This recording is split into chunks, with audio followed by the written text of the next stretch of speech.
Hello, my name is Michael Brenneman. This is November 24, 1991. We're filming at First Mennonite Church in Iowa City.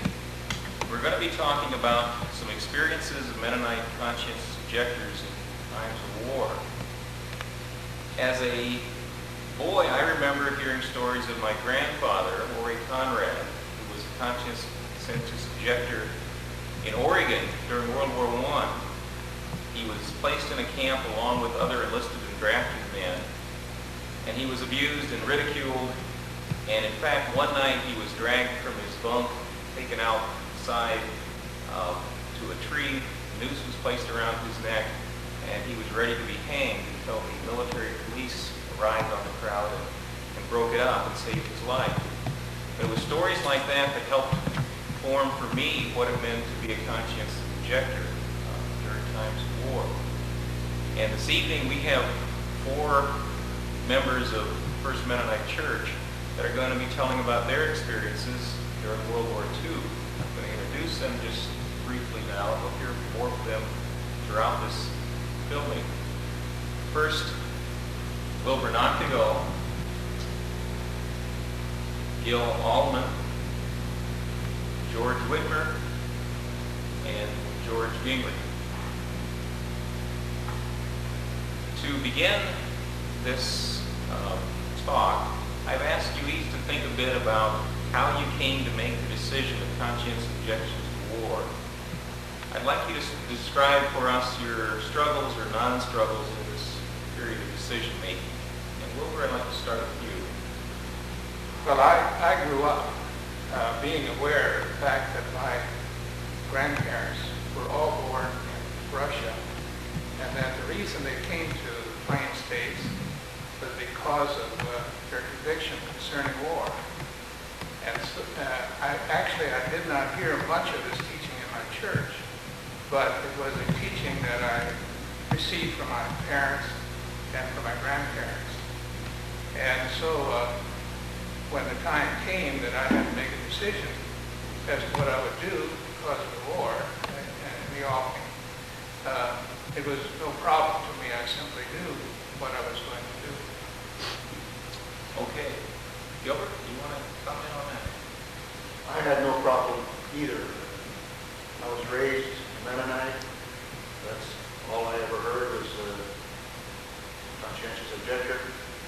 And I guess I never had a decision to make. It was all made long ago. Okay. George Widmer, you want to tell us your experience? I was also born and raised, nurtured in a Mennonite church and Mennonite faith, and although I knew there was 2 choices, there was never any question about what my choice was. My decision was made from middle up.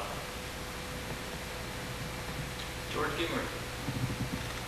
I think I would agree with the other members. I grew up with this training in the church and in Sunday school, and I believe that early in life I decided that it would be impossible for me to kill someone, and I'd rather be killed myself than to kill someone. Okay, so those are some of the early experiences that helped you form that belief in conscientious objection. Obtaining a CO status or CO classification varied greatly from place to place and from person to person. Some included draft board hearings, some included FBI investigations, and I'd like each of you to tell us a bit about what steps were involved in your journey to become classified as a conscientious objector. Well, I got out of college in June of 1940 and began teaching school in September of 40. At that time, the war was beginning in Europe. Hitler was on the march. And so after I finished that first year of teaching in the spring of 1941, shortly after that I had to register with the draft. And this procedure went quite smoothly. And so by the middle of the summer, I had my classification of 4E and received an order to be inducted and report at Denison, Iowa in August 1941, which was when the camp opened. I was teaching school in a small town in Nebraska, and there was one church in that town. It was a Methodist church, and I taught the youth Sunday school class in that church. And we had a pastor who came from, he was a student pastor from Lincoln, from Nebraska Western University. And the time came in that summer that he was unable, or in spring, that he was unable to come. And the secretary of the school board was also secretary of the draft board, and he asked whether I might fill the pulpit, and which was new to me. But I thought, well, what do I have to lose? So I started that. And then when my order came to report for induction, then he suggested that we try for deferment, which we did.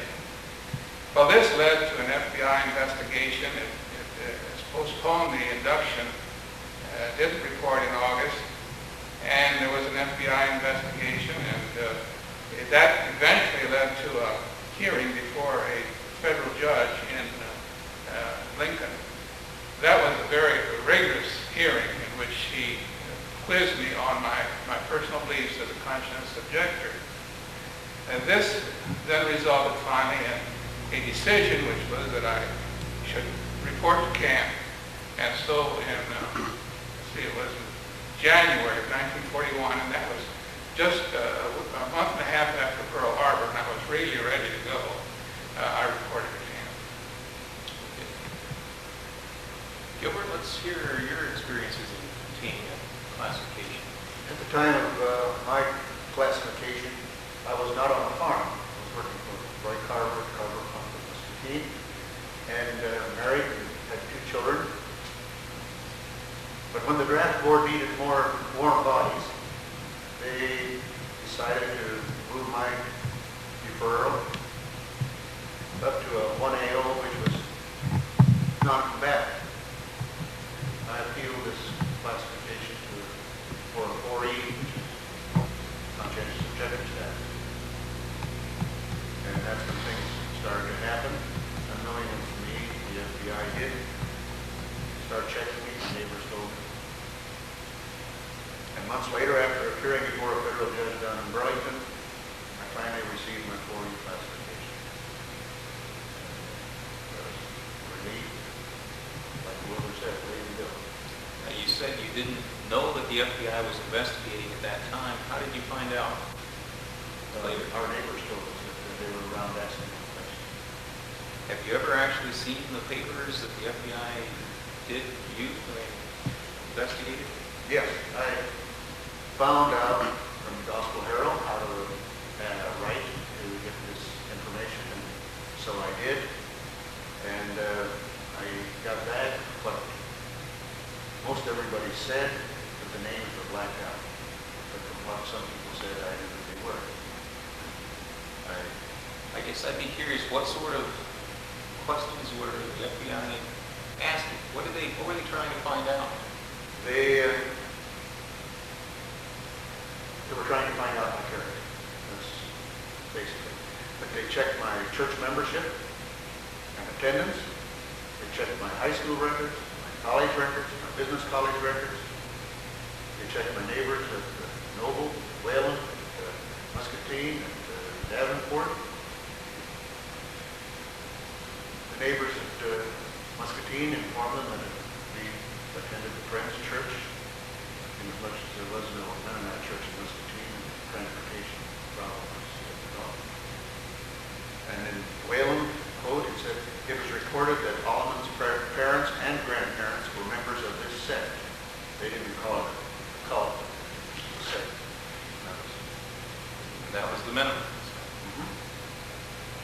And then they checked the police department at Mount Pleasant, Washington, at Muscatine, and Davenport. Sheriffs of the county, Henry County, Washington County, Muscatine County, Scott County. And they checked my credit rating.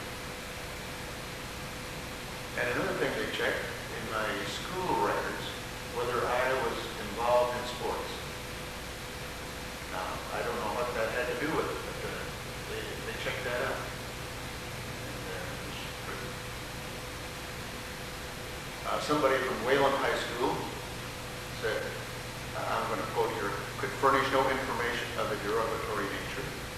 At Davenport, at the college, no derogatory information, very quiet and unassuming.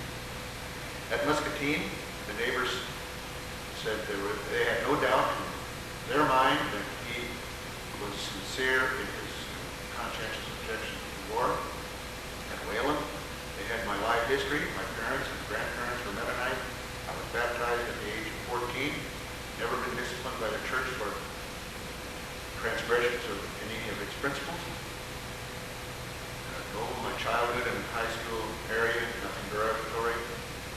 At Muscatine, they checked my employer, nothing derogatory. People in the factory told Mr. Carver that if Gil stays as a conscientious objector, they're going to strike. And Mr. Carver said, go ahead and strike. Gil stays.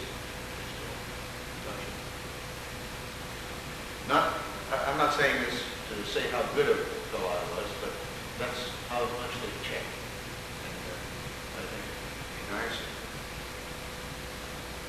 I don't know who's going to be seeing this, but if the children can get this, or the parents can get this, to teach their children what they're saying here today. So it was clearly not just a chance you wouldn't just stand up and say, well, now I've decided I want to be a conscientious objector. They were looking not at just what your belief was at that time, but they were seeing that there was a character and a history that showed that was how you acted out that way. And they also checked that my wife was behaving. Well, I'm glad you passed all of those. George Widmer, what steps were needed in your obtaining a conscientious objector status? I guess receiving my CO classification started many years earlier at the day I was born. I was born on the 22nd day of February, which is George Washington's birthday. And my folks apparently decided, since I was born that day, my name should be George Washington. So I became George Washington Widmer. And when I turned 18 years old in 1944, the world was at war, and I was a senior in William High School. 5 days after my birthday was a Saturday, and I went to Mount Pleasant to the draft board and registered, which was about all we had to do. I received a form in the mail, a questionnaire, which I filled out with the help of the pastor of our church, and to send it in, and fully expected to receive a 4E classification, but when I received my classification, it was 1AO, which is a non-combatant in the Army. We questioned the draft board about why this was, and they said I had to have a hearing with the draft board. That was what I had to do. The first thing I had to do to get anything changed. So we had to receive a date when they would hear me, and I went to the draft board on that date and that time, and I had to appear before the 4 members of the draft board alone, no counselor with me or anything. And I don't remember a lot about that hearing, but I do remember that the president of the draft board told me that they just thought that a young man carrying the name of George Washington should be in the Army. Since George Washington was a great soldier, it would be an insult to him to have someone named after him be a conscientious objector. And I really couldn't give any better reason for what they did, for the way they classified me than that. That was as good a reason I could get from them. So when I left there, we went and appealed to a higher board. The district board was for Southeast Iowa, was in Burlington. We filled out papers, and appealed it, and I think it was about 6 weeks later that I received my 4E classification in the mail. As far as I know, I was never looked into by the FBI, but it's possible that I was and just don't even know it, don't even know that. Okay, George Gingerich, tell us about your experience. Well, at my 18th birthday, right shortly thereafter, I registered, and I also applied for a conscientious objection, a form, and within 5 days I got I think it was a 1A classification, which of course I appealed. And then I think we had 5 days to appeal, and then I got a 1AO classification. Now, the 1AO was the, 1A would be military service. 1AO would be non-combatant military service. And I think right at that time, the draft board was busy just processing everyone to get their quota filled. And my father said something to the draft board that they wished that they'd let me go along to Canada for a vacation for 1 week because they were going to visit my uncle and aunt, and they wanted me to go along before I had to leave the service. And of course, not realizing what going to Canada would mean, I don't think my dad realized what was going to happen. The draft board said, "Oh, that'd be fine. Go ahead and go to Canada. We'll take care of that. You won't have any papers to fill out for 5 days. We'll take care of that." Monday morning, I had in my mail notice to appear for my physical, which was a pre-induction physical prior to going to Des Moines. So 27 of us came up for our physicals. I was placed in a class 2 years ahead of my age. I think it was the draft board's way of showing that they could push me ahead a little bit. Anyhow, I went to the physical exam, and 25 of them passed, and one had a 4F classification, and I wasn't classified. Now, yes, I'll take that back. I was classified as a conscientious objector, but nothing was done or said about it, and I went on home. Needless to say, I didn't go to Canada. And it went on for about 6 months, I believe, and I had a hearing. I was told to appear to the draft board for a hearing. And they wanted to know some questions about my 4E.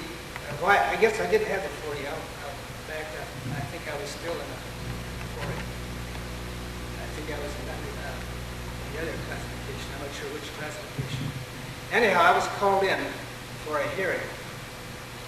And as I was called in, they had me sit behind the table. The chief of the 4 men said, "George, I want you to sit behind the counter here, and you pretend that you're the administrator of the draft in Johnson County. And what would you do if everybody would come in and want to be a conscientious objector? We need to fill our quota. Now, what would you do?" I think this was just a way to scare me. So I don't remember what I all said, but I said a few things. I was asked a few questions, and then the hearing was over. And I was sent home. I didn't hear anything for a little while. And suddenly I received a 2C classification. And I wondered, why the 2C? And I found out that the public pressure was to leave some of the boys at home because they had taken all the essential farmers out. And some of the farmers were complaining they couldn't get their harvesting done. They couldn't get their crops in the spring. They couldn't get their crops harvested. And all the cream of the crop has been taken into service. So we need some essential farmers. So I think this is a way for the draft board to get their quota a little bit, to ease their conscience a little bit. So they said, well, we'll send a few boys, keep them here for service. So I know 3 of us were sent on farms. And I was to report on a farm on January 16th of 1943 for 6 months as an essential farmer. Okay, well, let's move into that area. And conscientious objectors served their time in numerous ways and in far-flung geographical areas.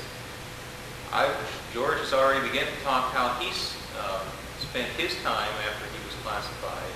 But I'd like to hear from each of you on where you served, what you did during your time as a conscientious objector. Wilbur?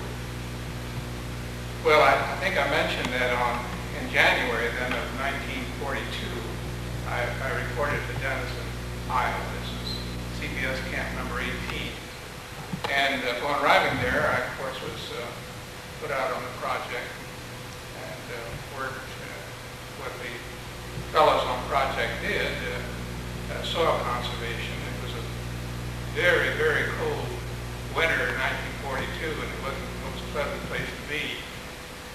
And I did have the skill of typing and had some experience in working in the office. So it was not a welcome experience to be put into the office and worked there for the director of the camp, who was Gideon Gilder. My job was to get supplies from town. The fellows were not allowed to go to town except at certain leave time. And when they needed supplies like toothpaste and other personal items, I had to buy those, as well as food supplies for the kitchen that did not come in by truck, like milk, for example. Well, this job continued for quite a number of months, and then I was named educational director of the camp, which was to provide a program of Bible study, of studies in Mennonite history and things of that nature in camp, and which was also the job of assistant director. And finally, before I left Denison, I was director of the camp for some time. In 1942, the service committees wanted to send a relief unit, an ambulance corps to China, which was also at war. And the Quakers, the Mennonites, and Brethren were going to go together on that. But then there was a bill, an appropriation bill passed in the Congress, and a congressman from Indiana attached a rider to that bill, which forbid the use of conscientious objectors outside the United States. So that was the end of the unit. And so some of the administrators of the Brethren Service Committee went to Puerto Rico to see what could be done there, since that was a part of the United States. And they found that there was a great need for workers, because during the Roosevelt era of government, there have been many government agencies started to bring relief and rehabilitation. And there was what was called the Puerto Rico Reconstruction or Rehabilitation Commission, which what they did was to use government funds to buy huge blocks of land from the big corporations in Puerto Rico, like the tobacco corporations and the sugar corporations. And they divided this land into little areas, farms of about 6 to 9 acres, and built a concrete house on that. And in the community of these homes they built, they put a community center for education and sports for the children, and a school, a concrete school. And then people who had never had the luxury of owning their own land were able to buy these over long periods of time. Well, when the war came, the funds were all cut off, and they couldn't continue this program. And here the service committees, the Brethren, the Mennonites, and the Quakers came along and said, we have the people, you have the facilities, let's work together. And so the PROP, which was the Puerto Rico Reconstruction Administration, and the government of Puerto Rico, the Department of Health, went together with the Mennonite Central Committee, the Brethren Service Committee, the American Friends, and establish these units. Well, I was then asked by MCC to go and be the director of the MCC unit. And so I arrived in Puerto Rico in June 24th, 1943. And after working in Denison for a year and a half, I spent the next 2 years in Puerto Rico, and that work was administrative. The work of the unit was health, a medical clinic, which eventually became a hospital, in which your uncle, wasn't it? Lou worked. Yeah, we worked with them there. And then there was education. The doctor, the first nurse to come to that was Grace, who became my wife. And then the educational work and recreation work, which were fellows who specialized as coaches at high school. Among them were people like Gingerich and Al Gore, and so forth. They came to work with the children in these various schools and these clinics. And then there was also agriculture. We had some agronomists who helped with projects in agriculture. And this work then continued and continues to this day, where there is a church, Mennonite church in Puerto Rico. That's what evolved out of that work. Although during the time of our unit, we were not allowed to do any evangelistic work. I should say that in addition to that experience, the whole process of learning the language and learning to know another culture was a great experience. And this really affected my life in many ways. Then I came back in 44, after a year and 2 years in Puerto Rico. Well, that was 45, and then served 6 more months in Colorado Springs, which was muster out. Okay. As I said, there are many different experiences. Gilbert, what sort of jobs were part of your experience? I too was drafted into Denison. And went out on a project for a while, not too long, moved into the office. I really forgot what I did in the office, but I was there a while. And then I was transferred to the dairy farm unit in Wisconsin, where I was area supervisor of dairy farmers, draftees serving on dairy farms, and I was the liaison between them and their farm operators occasionally. And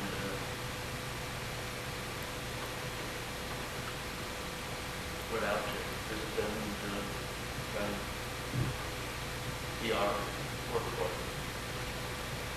And after about 6 months of that, I was moved back in, and we closed the unit up in Wisconsin. I was moved back to Denison, and I helped close as director and helped close that. And I was just checking out at the end of it. Okay. So I have nothing real to say. I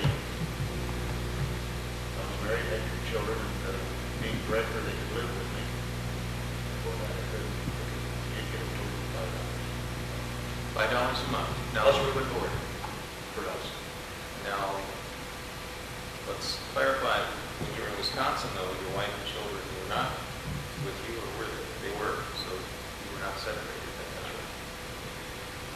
But one thing I appreciated, I think, not necessarily my experience, but the church took care of all the money that the CPS, public service cost. The government paid nothing of it. So no one can say that they helped keep conscience out of the war, except by voluntary contribution. I should probably add that at the beginning, when the camp program started, campers were paid $1.50 a month, and the Brethren and Quakers paid theirs $2.50. So the Mennonites decided to stick with the $1.50, and they paid non-Mennonites in Mennonite camps $2.50. And then, of course, by 1944, that had finally been done. Well, then that was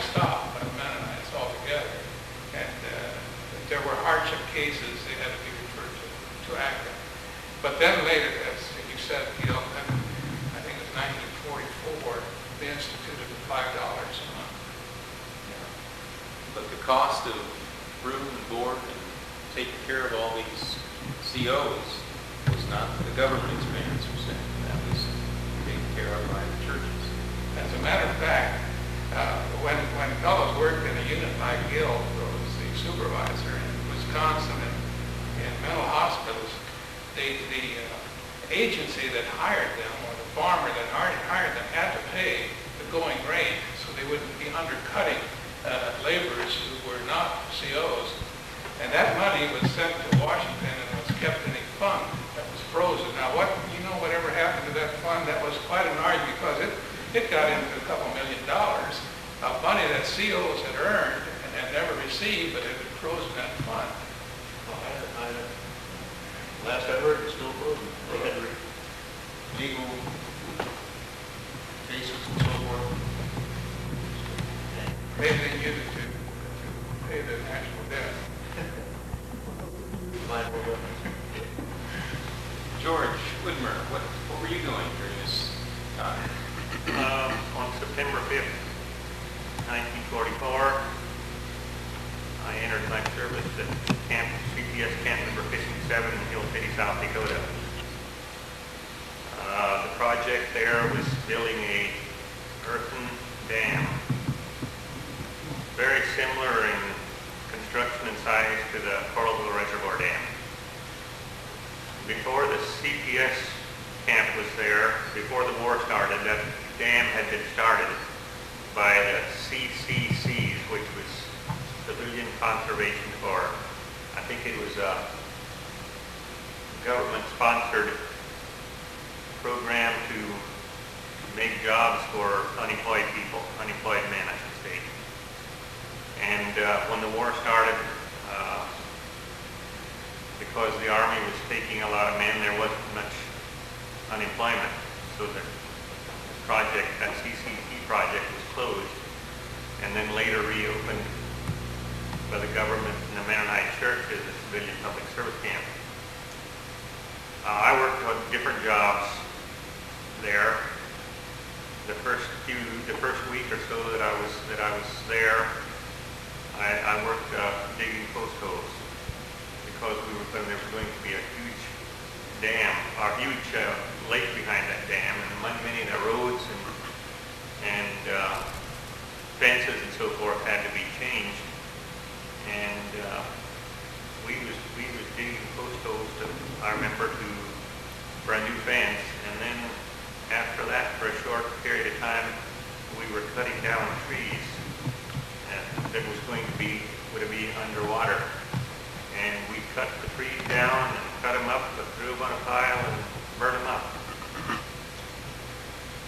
And I didn't hear this myself, but I can remember one day some of the boys heard a few of the government men in the background when they was visiting. They was marveling how much work these young men, CPS men get done compared to the CCC men that they had previously.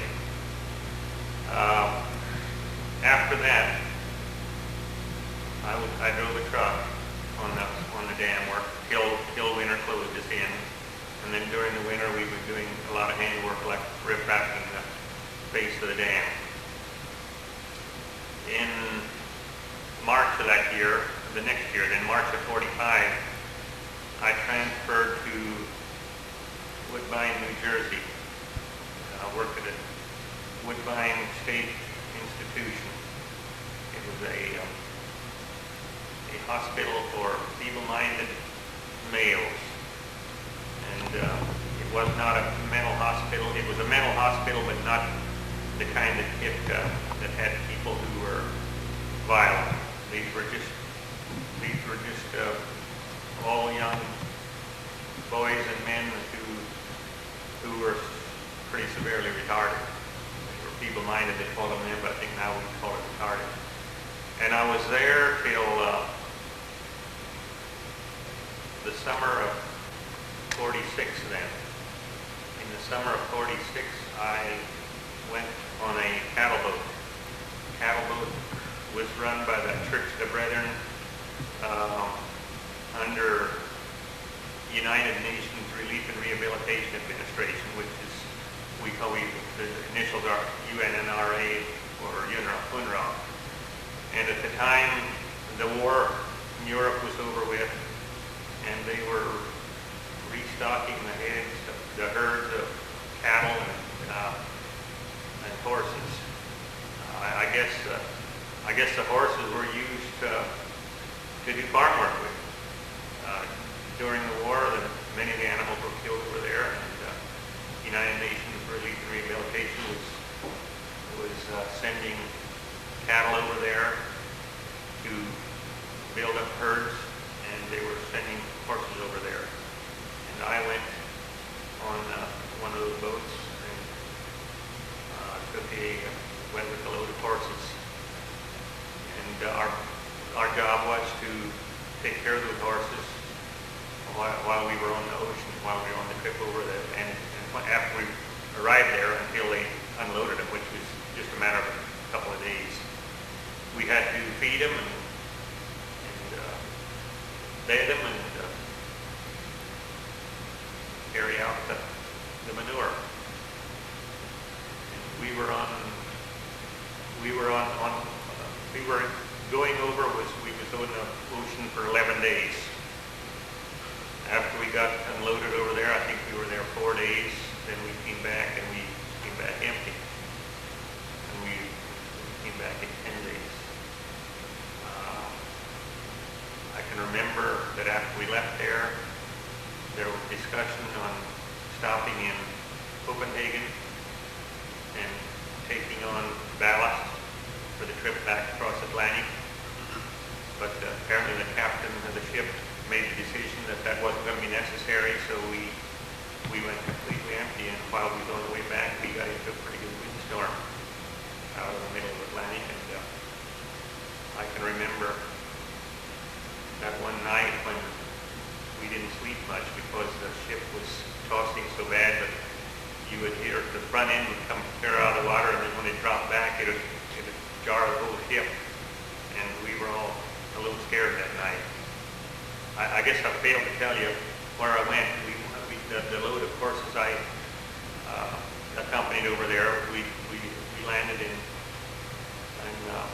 we went to Poland with them and Port of Danzig, but we were a few miles from Danzig at Newport or Noviport as they call it over there, and we were just a few miles out of Danzig.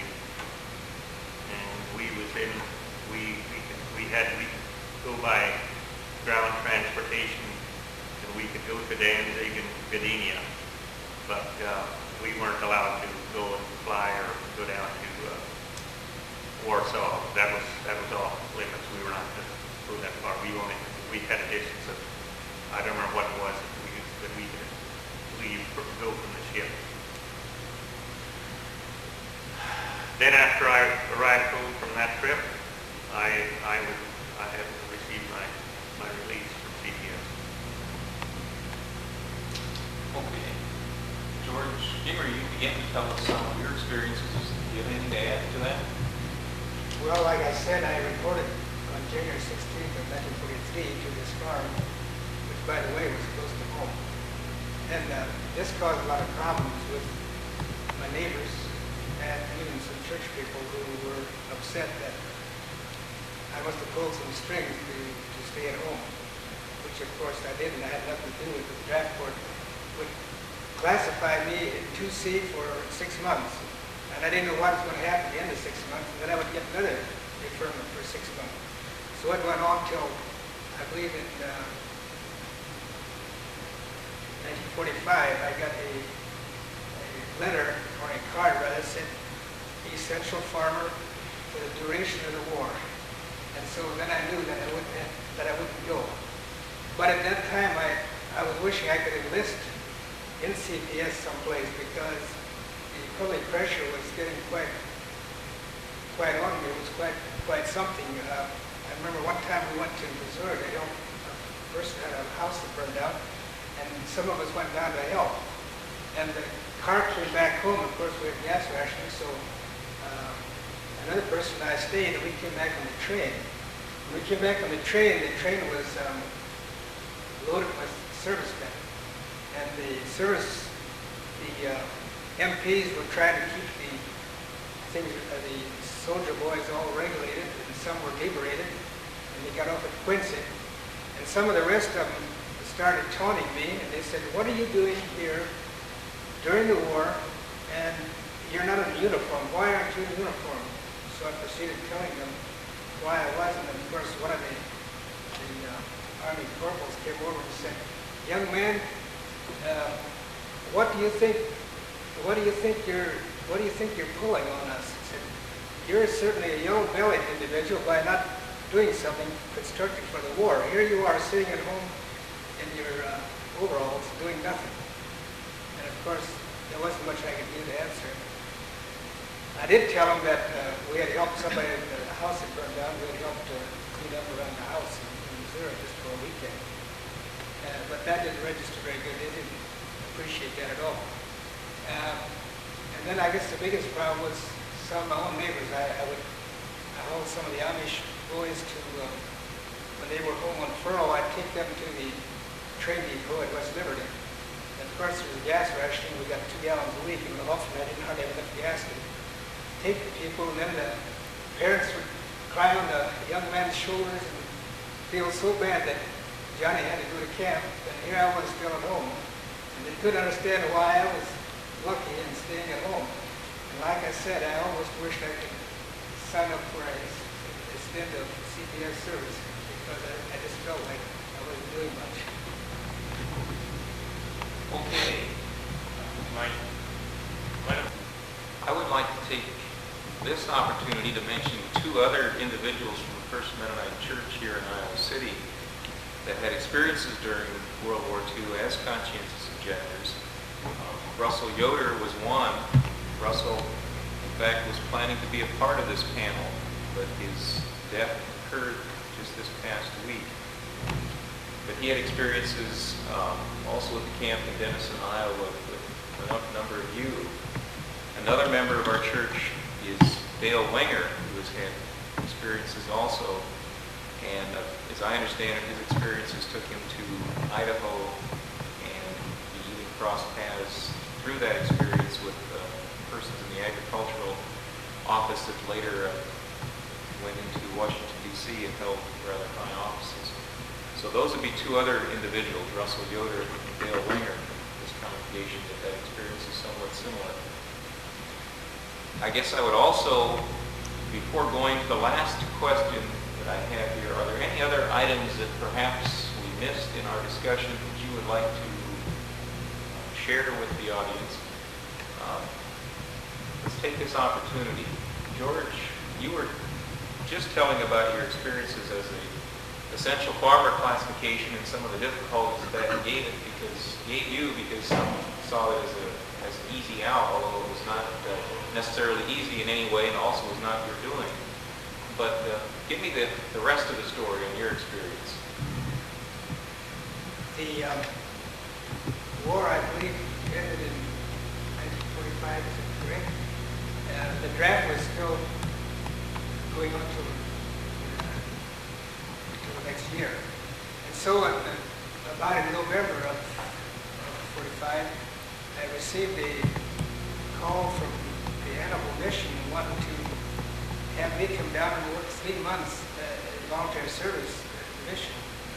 And of course I was under selective service, and so I came up 3 times to talk to the draft board about getting permission, since it was winter months and since there was no farming, see if I could get permission to go to Hannibal. And I never got that permission because they were never at the office. So I finally wrote them a letter and said my address will be 1417 Broadway as of January 1st, 1946. I didn't hear anything, and so I stayed down there 3 months. And at that time the draft expired. However, during that time, the Board of Education, the Mennonite Church, was trying to get some military service organizations going on Lawrencehurst and I believe some Winger, I'm not sure who it was, decided to get some units going. So we had 8 post-war voluntary service units that were started, and I was in one of the first groups. And we started in voluntary service in Hannibal in the hospital work. The hospital there had a lot of state patients and city patients. Some were members of the church. And Nelson Coffin felt like the church should do something to reimburse the hospital. So, not hearing anything from the draft board, I signed up for the year voluntary service with Learning Hospital. And I received $5 a month. And I also, the hospital furnished our food and uniforms. Okay. Any other items? Wilbur? I have a comment with regard to Russell first. Really two comments. Russell was in camp. He was with the first group that opened Camp Denison. And when I reported for camp, I was assigned to be a laborer on the crew on which he was the foreman. And that's where we became acquainted. And I appreciated knowing him and later becoming his pastor in this congregation. And I think that some of the convictions he later manifested among us here in this congregation on peace and justice issues were certainly in their formative stages at that time. I also wanted to comment on George's having faced, George Gingerich facing some hostility with regard to his status as a CO. It's interesting. When I was drafted, I remember I told you I was teaching in high school. There were no Mennonites in that community.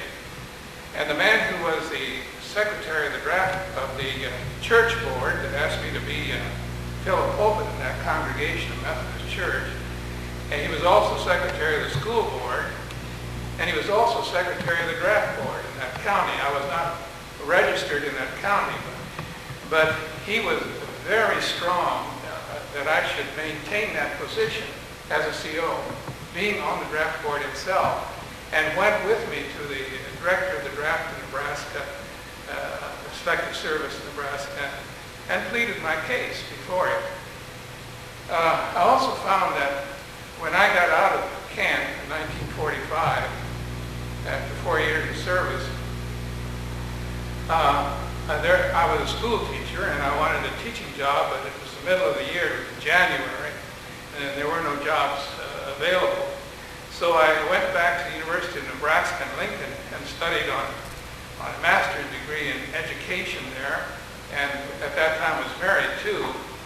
And I had to go back and make the acquaintances again of my professors with whom I had started this degree. And the first one was my advisor, who also directed my thesis study for that degree. And I walked into his office and I thought, oh well, now there he is. He's got a discharge button on his lapel of his coat showing that he has been in the service too. And the first question he asked me, he said, well, Nachtigal, where have you been all these years? And I said, well, Dr. Saylor, where I've been, you won't know anything about. You won't understand. Well, he said, try me. And so I told him I'd been a CO and where I'd served. And he said, oh, I know all about that. He said, my people are all Church of the Brethren people in Pennsylvania. And if I had done what I thought I would do, I would have gone as a CO myself. But he said, I got a commission in the Navy, and that's where I ended up. And also in the course of conversations with ex-servicemen, the big deal then on campus was, what are you going to do with your GI rights, your Bill of Rights that these GIs had when they came out of the service for study and so forth. And of course, in having coffee with some of these men, the question always came up, what are you going to do with yours? And I, of course, said, I don't have any. And they said, well, how's that? And I'd have to tell them that I was a CO.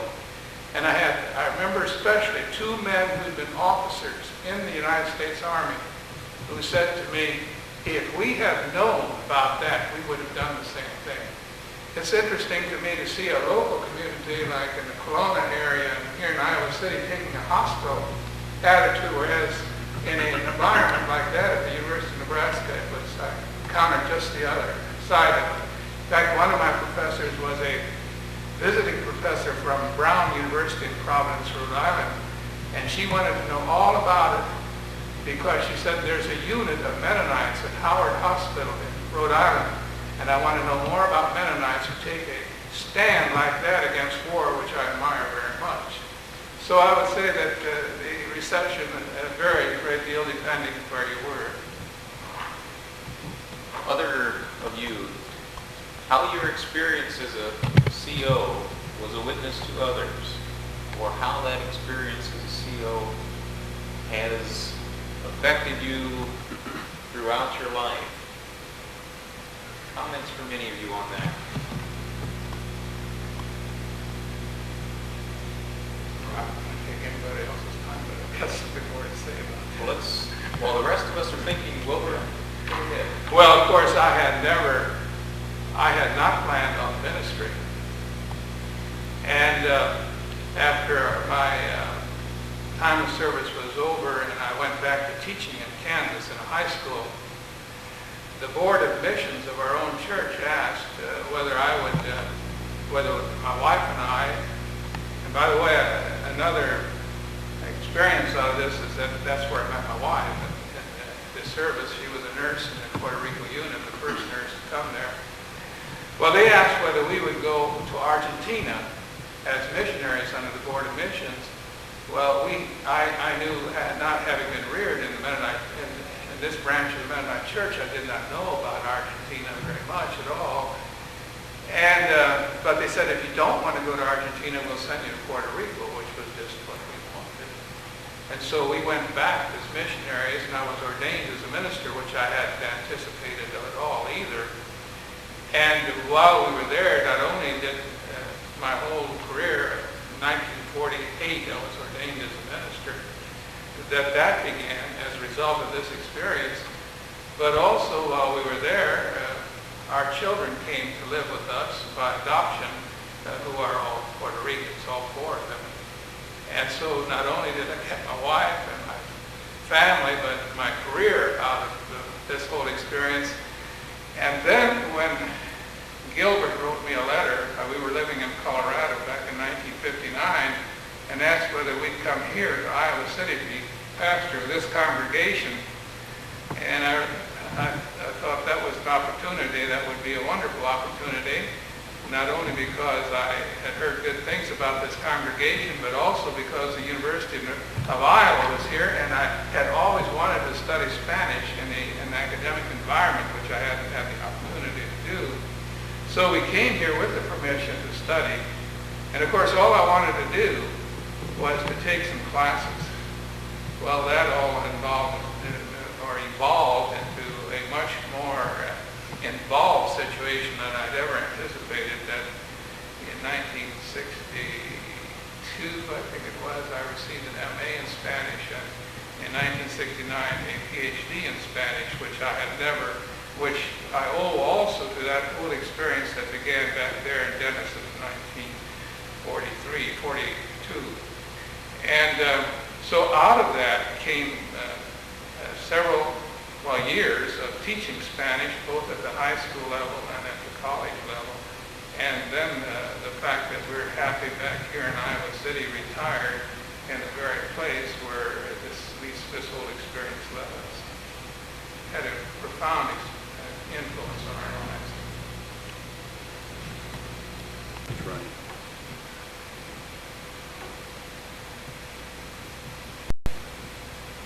Okay, we've heard a lot this evening, and I'd like to bring this to a close, still touch on the one, how did being a CO during World War II affect your life, as some of you have already mentioned, affected your career choice, your mate, and especially thinking about who will be viewing this tape, young men and women from our church or others, in what you could really say to them that would help them in their, should they be facing a similar situation, or even should they not be facing a time of war, but just the benefits that you've received from taking the stand that you took and going through the conscientious objector or the voluntary service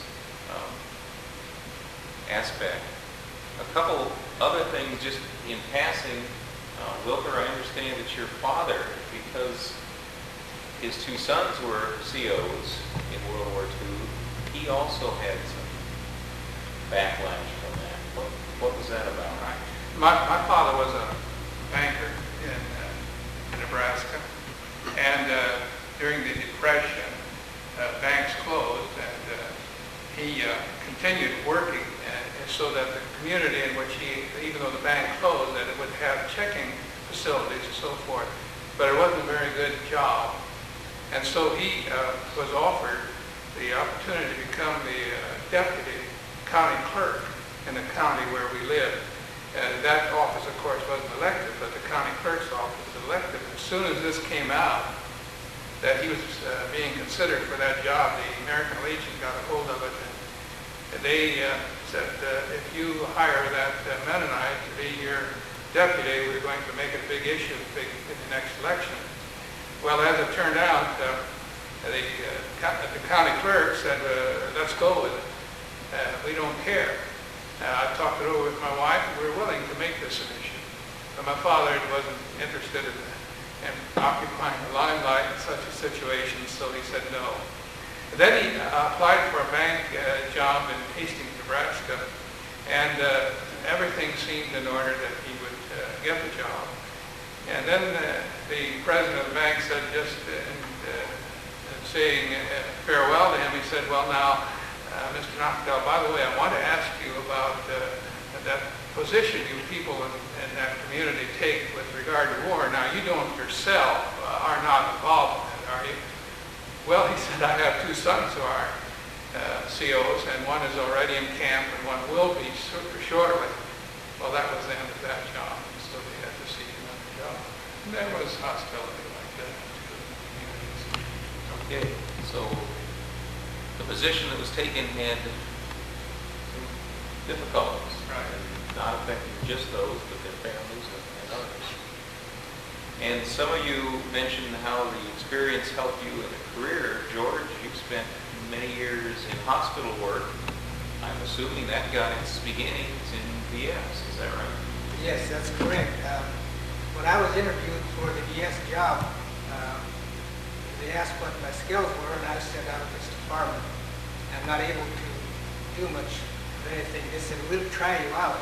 And I said, well, I even faint taking care of a horse that's got a bad leg, sore in his leg. I said, I even fainted with the veterinary one day. One of the supervisors said, that's all up in your head. So I went ahead and took the job at the hospital. And within 6 months, I was working in the operating room, helping with amputations and accidents and so on. It was quite a different experience. Anyhow, I spent 5 years in Missouri, working in the hospital. Took a practical nursing course during that time. And then when I transferred to Iowa, I spent nearly 34 years as an OR technician at the University Hospital. Through this, I think perhaps our family was involved. Our son is a physician assistant, and we have a daughter that's a nurse, and some more of the family is somewhat interested in hospital work. I want to say yet one more thing. In September of 1948, the draft was reinstituted in Missouri, and I applied for a conscientious objector form when I registered.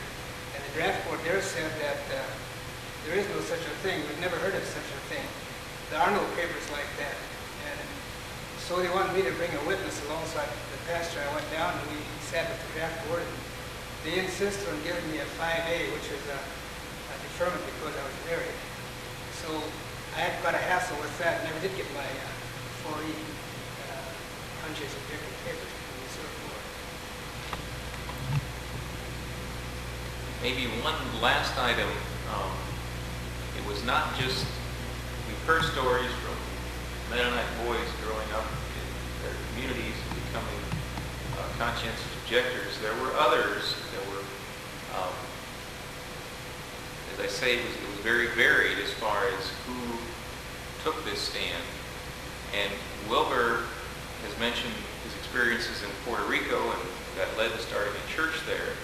I think just briefly, if you would tell us what it was like for some the Puerto Ricans in that church, if they had the conviction to take that same stance. I understand that that did happen. Tell me a bit about that. Yes, in the congregation that the church we planted there were quite a number of young people that responded to the gospel there. And among them were two young men who were 19 years old.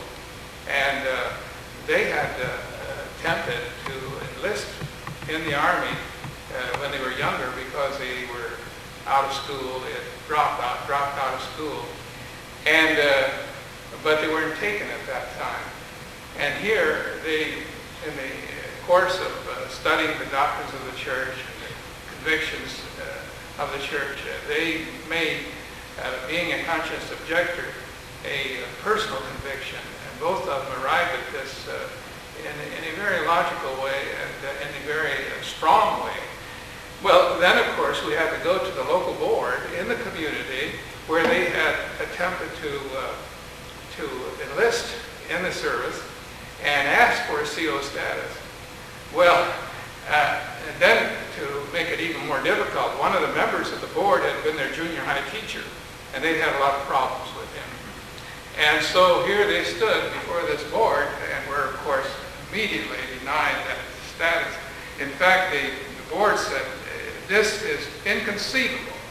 Now that Nachtigal, coming from the continental United States, is a CO, we grant that. That's all right, and he's a Mennonite. But you fellows have just taken this position because you wanted to get out of the service.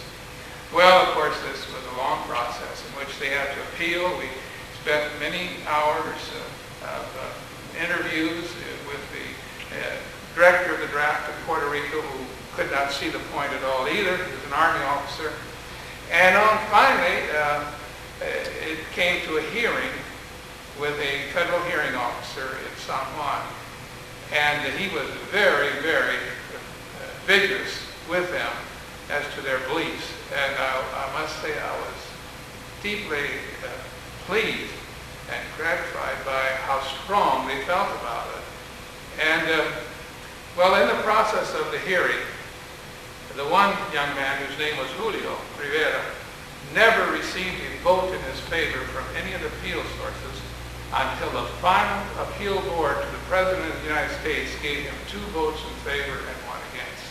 By that time, he had come to school in Heston and had gone to Denver to do his 1W service, and but he got his classification. The other young man was inducted, or had to appear for induction at Elkhart County, Goshen, sent to Chicago, refused induction by taking the famous step forward and taking the oath. He refused that, was put in jail, was then bailed out of jail, and then a long process occurred in which the federal attorney, district attorney in Chicago tried to build a case that would convict him, and finally called him and me and our lawyer into Chicago and said, we don't feel we have evidence that could really convict, and so they dismissed the case. That's how that happened. They were the first COs in Puerto Rico.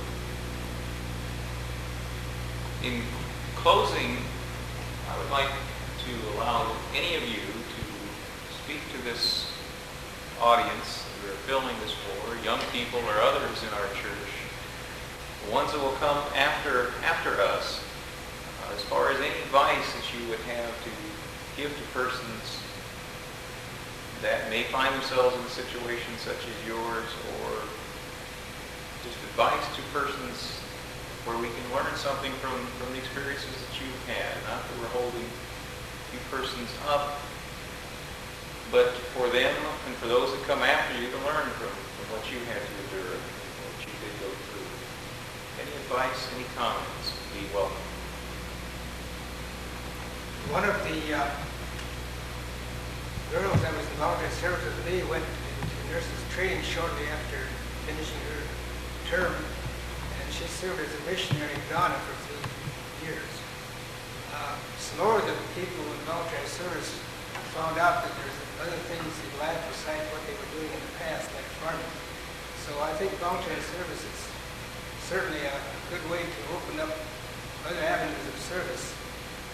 I was involved in prison ministries and in church visitation work and so on in voluntary service, which has helped me along throughout life. I believe it gave me a new vision on helping my fellow person, my fellow man. I don't think enough can be said about teaching at home. You learn a lot, toy guns and toy, all that stuff. And an occasional sermon on it.